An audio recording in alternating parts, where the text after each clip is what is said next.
Welcome to Family Gamer TV. I'm with Ken Levine, director of Irrational Games, and obviously we're here to talk about Bioshock Infinite. Very unusual territory for a video game.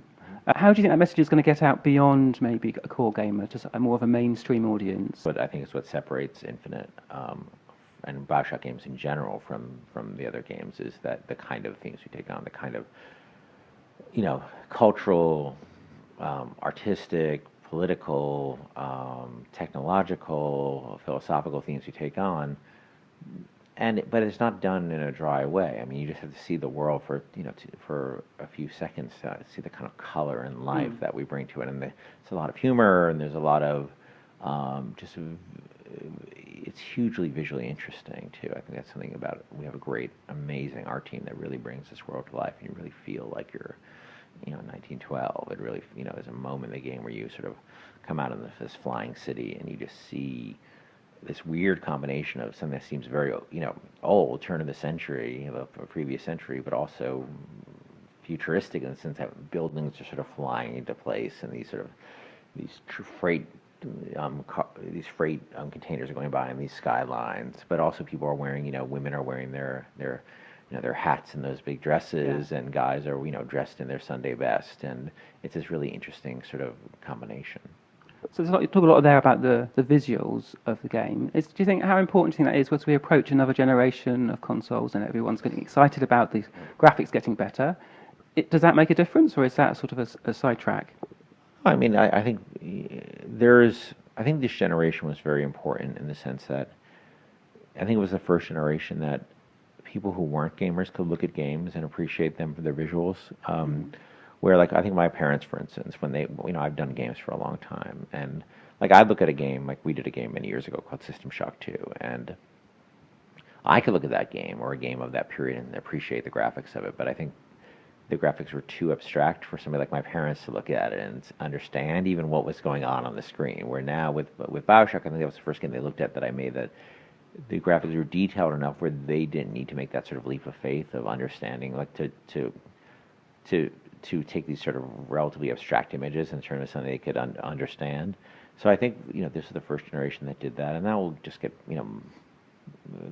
better as time goes on. And more memory, better graphics are always it's always a good thing to have. I think that we'll see. We'll have to sort of time will sort of show us what the paradigm shift will bring. Like if you look back 10 years ago, it would be the kind of things like the connectivity and the sort of physics and things like that that came out of this generation weren't always as clear from the very beginning. So I don't pretend to be a prophet of those things. Mm-hmm. And something you were talking about when we last spoke a couple of years ago was Sony sort of courting you with the move controls, and they came and sort of said, we want to make you a believer in motion controls. Is that something that happens? So is move an integral part of the experience, and how significant is that? I think it's so what I pretty much said at the time is we wanted to experiment with it, and we wanted to make sure that experimentation was happening in a way that protected the experience of the non-move gamer as well. So if move's not for you, you won't even know it. You won't know it's there. But if that's something you're interested in, especially for people, like I said, like who don't normally play a lot of games, sometimes who are intimidated by that kind of. Yeah, I think that is quite a barrier. If you haven't used that, it's a big learning curve. Absolutely. So that's why we wanted it to be there. There are people who just love playing on the move controller. They're hardcore gamers who just love that, and there's people who are sort of intimidated by a normal controller. So to me, Sony, their proposition was essentially like, hey, look, we'll work together and make sure that you don't compromise your 6-axis experience at all. And this strictly be something additive for people if they want it. And so it's kind of hard to say no to that. Yeah. And in terms of the audience, obviously you've already got an really avid following of fans of Bioshock and hardcore gamers. In terms of expanding that, is there a particular type of person maybe you'd hope would play the game who maybe hasn't before, or how do you see that sort of evolving? I think that, we had this experience of, I think Bioshock 1 sort of was a bit of a sleeper hit.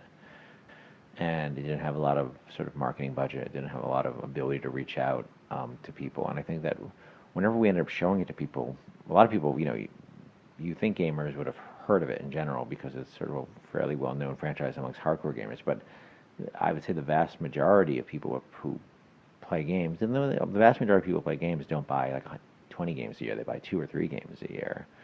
It's not something that sort of had penetrated into their consciousness because there wasn't a lot of TV advertisements and stuff like that. So the way to reach more people, and is very basically it's just sort of getting the message out, through people like you, and also through advertising. You'll see it on buses, and you'll see it on billboards and stuff like that, and the kind of thing we didn't have in the first game. But we're very confident that we don't think this is a we think they're entertaining games, and we think they're generally games that people, when they play them, tend to like them a lot. And the question is, can you sort of make them aware of it and then put it in front of them? We're very confident once you put it in front of them that generally people tend to respond in a positive way to it. And how about the games that you enjoy yourself? Are there particular games you're playing at the moment?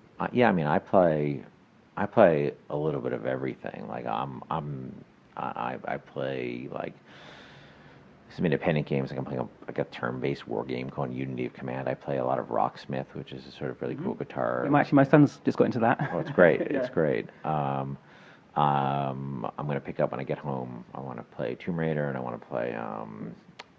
I need to Dishonored, so I've been waiting to dig my teeth into for a long time. I'm waiting for having a time period where I can really focus on it. Because there seems some similarities in its first-person nature and the storytelling. Well, the guys who worked on that, and Harvey and those guys, we all know each other from way back. So we all came from the same set of influences.